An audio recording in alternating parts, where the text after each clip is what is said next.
Have you ever wondered how Africa became colonized? Our story begins in the dawn of exploration, when curiosity and greed drove Europeans to the shores of the mysterious continent. Early explorers like the Portuguese and the Spanish, followed by the French, British, Belgians, and Germans, were lured by the promise of abundant riches. They sought after gold, ivory, and slaves, commodities that could fuel their burgeoning economies back home. This marked the beginning of a relationship that would forever change the course of history. The European powers, keen to expand their influence and wealth, began establishing trade networks along the African coast. These networks, over time, became the conduits for more than just trade. They were the arteries through which European influence spread into the heart of Africa, paving the way for more permanent and far-reaching interventions. Thus began the complex and multifaceted process of colonization. As the 19th century rolled around, a frenzy of imperial expansion took hold. The European powers, driven by a potent mix of economic interests, prestige, and power, had their eyes firmly set on African territory. This period, now known as the Scramble for Africa, was a whirlwind of territorial claims and disputes, each nation eager to stake their claim on this new frontier. The motivations for these European powers were multifaceted.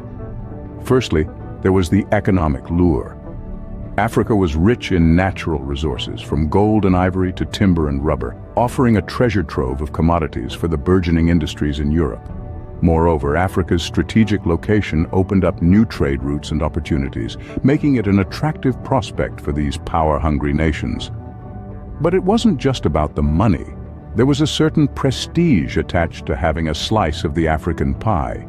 It was a status symbol, a sign of a nation's strength and global reach. The more territories a country had under its control, the more powerful it appeared in the eyes of the world. This competition for prestige and power fueled the scramble, with each nation vying for supremacy. Then there was the ideological factor. Many European powers believed it was their duty, their so-called civilizing mission, to spread their culture, religion, and way of life to the unenlightened parts of the world.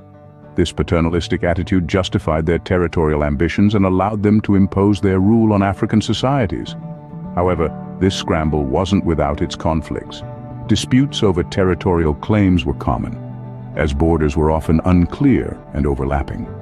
These disputes, if left unchecked, could have led to wars between the European powers, threatening the delicate balance of power in Europe.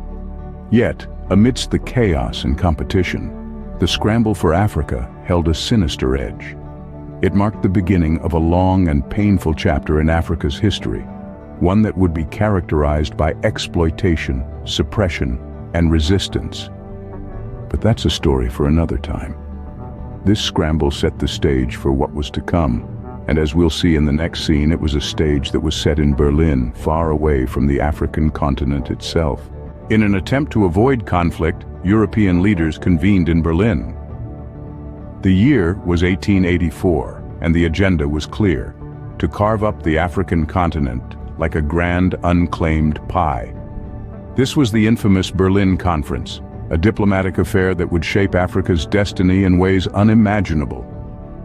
Over the course of a year, representatives from major European powers, including Britain, France, Germany, and Portugal, sat around a table not to negotiate with Africa, but to negotiate over Africa. The African leaders, the rightful owners of the land, were not invited, their voices silenced in a meeting that would determine their fate.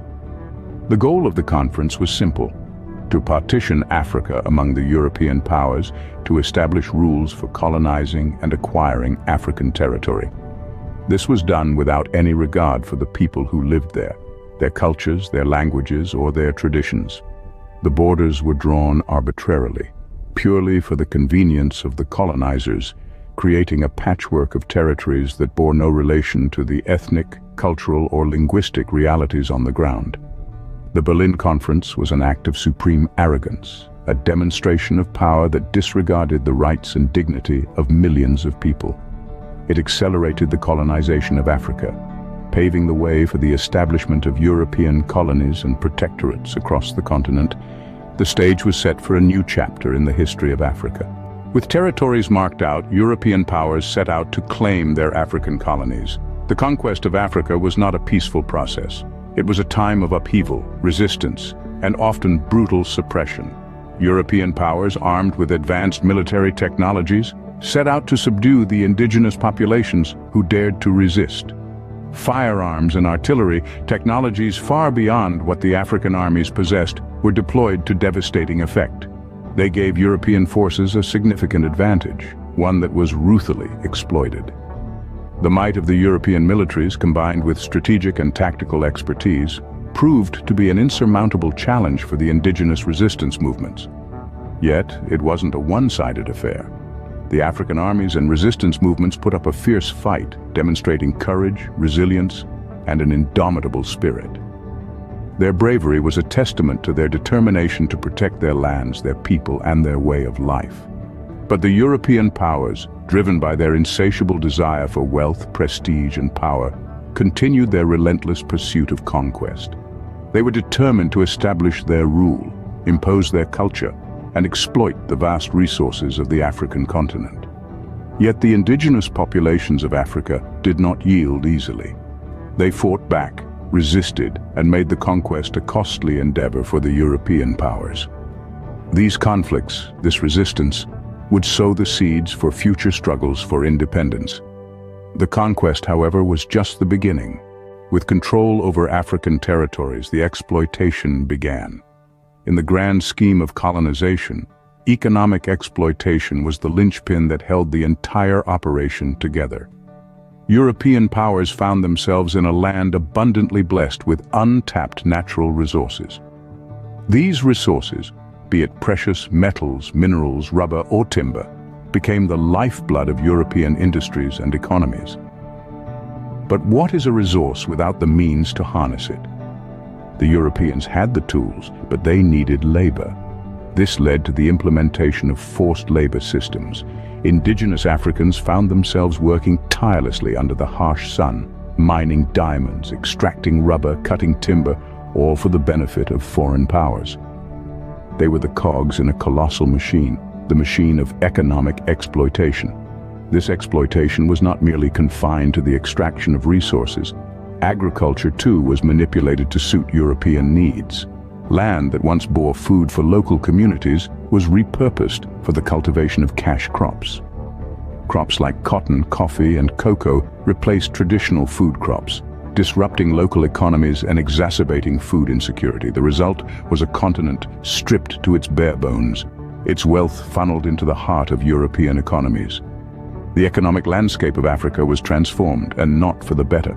The exploitation shifted the balance of global wealth and power, leaving a lasting legacy of inequality. The riches of Africa were shipped off to fuel European industries and economies. Colonization had profound and lasting impacts on African societies. The cultural and social fabric of the continent was dramatically reshaped by the colonial experience. A myriad of indigenous cultures, each with its own richness and diversity, were disrupted. The colonial powers, in their quest for dominance, often disregarded the intricate tapestry of African societies, imposing instead their own languages, religions, and customs. Imagine, if you will, societies that had their own ways of life, their own traditions and folklore, their own systems of governance. These were societies where oral histories passed down from generation to generation, where the wisdom of the elders was the bedrock of communal knowledge. But with the advent of colonization, these traditional ways of life were often sidelined, sometimes even vilified. Language, the very embodiment of culture, was particularly impacted. European languages such as English, French, Portuguese, and German were imposed, often becoming the languages of administration, education, and commerce. This linguistic imposition had far-reaching consequences, creating a linguistic divide that persists to this day. Religions, too, were not spared. European missionaries brought with them Christianity, which they propagated fervently. This often led to tensions with indigenous beliefs and religious practices, causing a schism in societies. And then there were the customs, the ways of life, the social norms. European customs were often presented as superior, subtly undermining indigenous practices. The result? A cultural landscape forever altered. The cultural landscape of Africa was forever altered. Despite the domination, the spirit of resistance lived on in Africa. The chains of colonial rule were heavy, but they could not quell the indomitable spirit of the African people. From the grasslands of Kenya to the coastal regions of Tanzania, the whispers of rebellion began to echo louder and louder. Resistance movements sprouted across the continent, like the resilient acacia tree in the arid African savanna. In Kenya, the Mau Mau uprising ignited a flame that spread across the nation. The Mau Mau fighters, primarily from the Kikuyu ethnic group, took up arms against the British colonial rule, their courage and determination echoing through the Rift Valley. In the east, the Maji Maji rebellion in Tanzania was another testament to the African spirit of resistance. The indigenous people of Tanzania rose against the German colonizers, their collective voice reverberating through the Usambara Mountains. Although these rebellions were met with brutal suppression, they ignited a spark of nationalism that would grow into a roaring fire in the decades to come. As the mid-20th century approached, this fire of nationalism began to sweep across the continent. Nationalist movements emerged, advocating for independence and self-determination. These movements were driven by visionary leaders who dreamed of a future where Africa belonged to Africans. They rallied their people, their voices echoing the cries of their ancestors, their words igniting a passion for freedom that could not be extinguished. The wave of decolonization that swept through Africa in the 1950s and 1960s was a testament to the power of this passion. From the shores of Senegal to the highlands of Ethiopia, from the bustling markets of Nigeria to the serene beaches of Mozambique, African nations one by one began to reclaim their independence. Thus, one by one, African countries reclaimed their independence, marking the end of an era. But the echoes of this era still linger, a reminder of the resilience of the African spirit and the enduring quest for freedom.